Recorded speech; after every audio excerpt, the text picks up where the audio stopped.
Hello friends, I'm C. Akshay Agrawal. I'm Chartered Accountant by profession, practicing in Delhi NCR. And today we are here to discuss a very important topic, GDP, that is Gross Domestic Product. As a matter of fact, when we go to the market and ask different persons with different academic backgrounds about what is GDP, what all they know is about is just its full form, Gross Domestic Product. Nothing more than that, nothing less than that. So, we are here in this video. We will discuss about GDP, how it is calculated, of course in broad terms, and what does this signifies, and how we can expect few measures from government or from other agencies through which this GDP can be improved over the coming years, especially in the background when the nation is facing a sharp decline in GDP of approximately 24% year on year basis, but on quarterly basis. So let's start. So the question arises, what is GDP and why do we need it? What is the significance of this term GDP? So, as everybody knows that human beings like the quantification of the things, the quantification of the progress, the quantification of the improvement, and that's why we need a number. This is the only reason I think we all talks about how much percentage one student has achieved in his academics to ensure or to measure the caliber of that candidate. Similarly, every person wants to know how much our economy is reviving, how much our economy is thriving, how much our economy is developing. So, to compare different economies, we need a single number which actually quantify or measure the GDP. So, that means the concept of GDP has been developed over the period. Now, GDP is one concept which has been duly acknowledged and adopted by everybody in the world. Though the calculation, the formula could be different in different economies, but the GDP is a well-renowned number entire world. So GDP actually signifies the amount of value addition made by an economy. The more value addition is done by one nation's economy, the more contribution it do into the world economy or to the world development. So that's why every country wants to enhance its GDP multiple times. So does India. So recently, everybody of us have heard that during that lockdown, the economic activities has come to halt, the job losses has been there, and thereby the result could have been easily seen in the GDP numbers for this quarter, that is quarter ending 30th June 2020. During this entire quarter, the GDP number has come down 23 point something, approximately 24% down. Beforehand, the GDP used to be 5%, 6%, 7%, the highest being 11% somewhere in 2010 when the economic activity was on boom, the real estate was on the boom, the economy was actually reviving post 2008 economic crisis, so on and so forth. But now, in somewhere in 70 years, the economy is facing its worst phase in terms of GDP, with a negative increment or a decrease of 24%. In the meantime, there have been some changes in the formula. There have been some changes in the criteria, the parameters, which actually give us the number of GDP. And GDP is a number which is not calculated by the private agencies alone. The most reliable numbers are being calculated by the Government of India through CSO, being a government organization, of course, and being a government designation.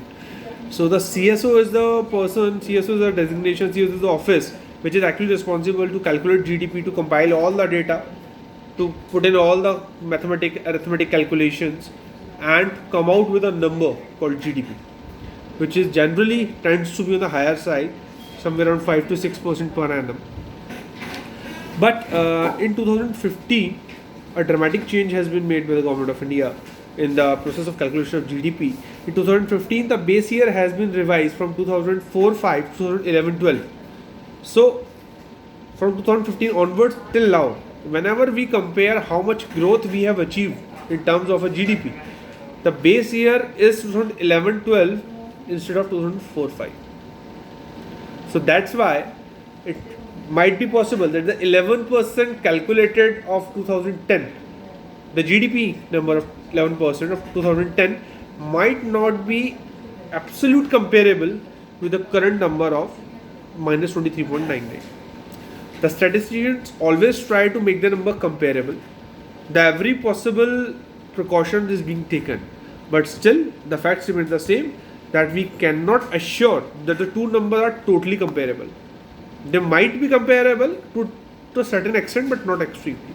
So this is a reason that this 23% downfall or 24% downfall is not that much serious. Secondly, the UN have prescribed a method of factor-based method of GDP calculation. So India has also adopted that method, and thereby we do not give emphasis only on the quantity produced by the country. Rather, we do give emphasis on the value as well as quantity produced by India, which is definitely a better method. So I would say today we are in a better phase of calculation of GDP, although the numbers are not that much suitable which we want to. So this is the broad preview of how the GDP is calculated, why the GDP is calculated. Now the question comes, what is the role of different agencies, or what is the expectation of different agencies to actually make this number more favorable for the country? The first role comes as the people of India. We, the people of India. We have to ensure that as a citizen, we are duty bound to the nation to indulge in more economic activity, more value adding economy to the world. Right now, we are constituting not more than 3% of the world GDP. India being a country. India being such a big country, I would say. But if in the coming times we do develop our skills, we do develop our industry, we do develop our service industry, we do develop our exports, we will definitely bring a better number to the GDP from our conscious efforts. So this is the very first thing, and this is the one of the most important thing anybody can say, that the people of the country has to indulge in better economic activities in a better and efficient way. So that this will be the best reason to boom the GDP. Other being a stagnant things, but yes, those actually play an important role. Secondly is a better tax regime. It has been agreed and adopted by all the economics all over the world that the taxes actually bring in some inefficiencies in the economy. So with a higher GST rate, with a higher income tax rate, firstly the population are actually discouraged to indulge in more economic activities. Secondly, there are chances that in order to avoid the taxes, the numbers are not actually reported to the government agencies, and thereby even the high value addition made by the population is not even actually reported to the government authorities, and the GDP number is suppressed to that extent. So let's say if the GDP is if the GST rate is decreased to 5% at a flat rate, definitely the demand for cars will improve, the demand for food and beverages will improve, the demand for furniture, the demand for construction, so and so forth. Most of the demand will increase, and once the demand will increase, their production will also have to be increased with a similar pace. So that's why the GDP will increase. Secondly, if the tax rate is low, let's say income tax, the disposable income, or in the simple terms, the income available to the consumers or the population to spend, will be much more than the current amount. In that case, that additional amount in the hands of the people of India will actually enhance their demand, and then again the production will increase and the GDP will increase correspondingly. So that's the second thing I would suggest, that the government should ensure a lower tax regime with a wider base. So that will not only increase the GDP number, but will also ensure the consistent tax collections of the government. That will be my second suggestion. Third will be the better market parameters or the better market platforms. For instance, as we all know, till few months back, there was a rule of APMC that the farmers could not able to sell their produce in the open market except for the few designated mandis in their nearby localities.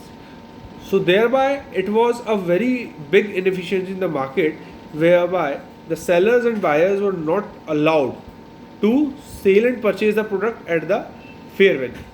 Rather, they were constrained by the government and they were forced by the government to sell the particular produce in the particular market only, where the demand may not be as severe as it is in the rest of the country or in the rest of the world.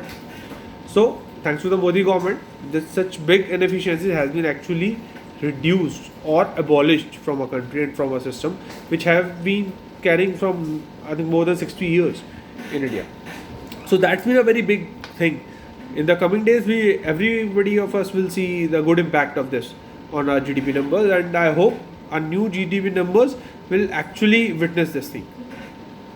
Now, other inefficiencies could be like the constraint of the market for the market timings.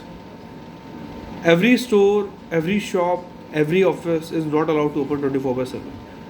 There are only lists of critical services and goods that is being allowed for do so. Once these efficiencies will be removed, of course, the economic activity will be increased. Of course, one office which is being used today in one shift or being opened in one shift, it will be having 3 shifts of employees. The economic activity will increase. The demand will increase. The disposable income in the hands of the employees will increase, and so on. So when you see New York, when you see Dubai, this is how these economies have developed. They have actually allowed business to do the business in their own way. They always try to ease the business instead of restrict the business. And it is on the same line, of course, but we are still a lot behind. So apart from these things, we can always go to renew or to review our base year for GDP calculation, so as to give us the actual picture of GDP instead of the stale picture which we are getting now. After reviewing our base year from 2004, 5 to 11, 12, 2015, we have achieved a little success in this area, but this still needs to be renewed and updated regular basis. So I hope this is more than sufficient for us for the GDP part. And if any one of us are economists, then they can obviously add to this discussion rather than getting something new from the discussion. And we will be happy to share those experiences with us. In the meantime, if in case of any query, in case of any discussion, in case of any point which we need to discuss or which we can share, I can be reached at my email ID, that is Akshay, AKSHAY .akac@gmail.com. The link of my email ID will obviously given in the details below, and my contact number can be shared on the email only. I think that will be a better way. So, okay friends, I hope you all will enjoy this video. Bye.